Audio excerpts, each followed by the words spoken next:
Hello guys, മഴയ്ക്കൊരു ശമനമുള്ള ദിവസം കിട്ടിയപ്പോൾ സമയം ഒട്ടും പാഴാക്കാൻ നമുക്ക് പെയിന്റ് അടി അങ്ങ് തുടങ്ങാമെന്ന് വിചാരിച്ചു. പെയിന്റ് അടിച്ച് ഒരുപാട് നേരം ഒന്നും വേണ്ട, 1-2 മണിക്കൂർ നമുക്ക് തുറന്നു കിട്ടിയാൽ എന്തായാലും രാവിലെ പോയി മെഷീനൊക്കെ എടുത്തുകൊണ്ട് വന്നിട്ട് തലേ ദിവസം നമ്മൾ ന്യൂസ് പേപ്പറൊക്കെ ഒട്ടിച്ചിട്ടിരിക്കുകയാണ്. പെയിന്റ് അടിക്കുന്ന വീഡിയോ നമുക്ക് എടുക്കാൻ പറ്റിയില്ല. സാധാരണ നമുക്ക് എടുക്കാൻ പറ്റുന്ന വീഡിയോസ് ഒക്കെ വൈഫും പിള്ളേരുമാണ് എടുത്തിരുന്നത്. പെയിന്റ് അടിയെക്കാട്ടി എനിക്ക് ഏറ്റവും കൂടുതൽ ബുദ്ധിമുട്ടായത് ഈ ഒരു വരയ്ക്കുന്ന പണിയാണ്.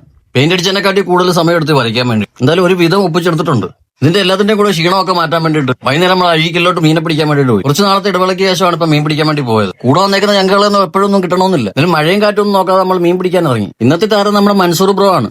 കാര്യം വരുന്ന കൊണ്ടല്ല, റെയിലും റോഡും കൊണ്ടുള്ള മീൻപിടുത്തം പുള്ളിക്കാരന്റെ ഫസ്റ്റ് എക്സ്പീരിയൻസ് ആണ്. തുടക്കത്തിൽ നമ്മൾ ഇങ്ങനെയൊക്കെ ആയിരുന്നു, മറ്റുള്ളവർ പറഞ്ഞു തന്നിട്ടായിരുന്നു ചൂണ്ട കാസ്റ്റ് ചെയ്യാൻ പോലും പഠിച്ചത്. എന്തായാലും മൻസൂറിന് നിരാശനാവേണ്ടി വന്നില്ല. ചെറിയൊരു മീൻ അടിച്ചിട്ടുണ്ട്. എത്ര ചെറിയ മീനാണെങ്കിൽ പോലും നമുക്ക് ചൂണ്ടക്കകത്ത് അടിക്കുമ്പോൾ അത് പറഞ്ഞറിയിക്കാൻ പറ്റാത്ത ഒരു ഫീൽ തന്നെയാണ്. ഫിഷിങ്ങിനെ കുറിച്ചുള്ള ഏറ്റവും സെറ്റ് കാര്യങ്ങളൊന്നും അറിയാത്തതുകൊണ്ട് തന്നെ ഏത് സീസണിൽ എപ്പോൾ മീൻ അടിക്കുമെന്ന് നമുക്കറിയത്തില്ല. ഫിഷിങ്ങിന് പോകണമെന്ന് തോന്നുമ്പോൾ ഒരു വട്ട് പിടിച്ചങ്ങ് പോകാം. പക്ഷെ പോയപ്പോഴൊക്കെ നമ്മൾ നിരാശരായി വരേണ്ടി വന്നിട്ടില്ല. ഒരു മീൻ പോലും അടിക്കാതെ തിരിച്ചു വരേണ്ട ഒരു അവസ്ഥ വന്നിട്ടില്ല. മൻസൂറിന്റെ ആദ്യ കാസ്റ്റിൽ തന്നെ അടിച്ച മീനാണിത്. ഇപ്പൊ മീനിന്റെ ആക്ടിവിറ്റി വളരെ കുറവാണെന്നാണ് തോന്നുന്നത്. എന്തായാലും പുള്ളിക്കാരൻ ആദ്യമായിട്ട് മേടിച്ച ചൂണ്ടയ്ക്ക് മീൻ അടിച്ചപ്പോൾ അവന്റെ മുഖത്ത് വന്നിരുന്ന ആ പുഞ്ചിരിയാണ് നമ്മുടെ സന്തോഷം. നമ്മുടെയൊക്കെ ഇപ്പോഴത്തെ തിരക്കേറിയ ജീവിതത്തിനിടയിൽ നമുക്ക് ഇഷ്ടപ്പെട്ട ഇതേപോലുള്ള ആക്ടിവിറ്റീസിലൊക്കെ പരമാവധി ഏർപ്പെടാൻ സമയം കണ്ടെത്താൻ ശ്രമിക്കുക. അപ്പൊ ഇന്നത്തെ വിശേഷം ഇതൊക്കെയാണ്. അടുത്ത വീഡിയോയിൽ കാണുമ്പോഴേക്കും ബൈ.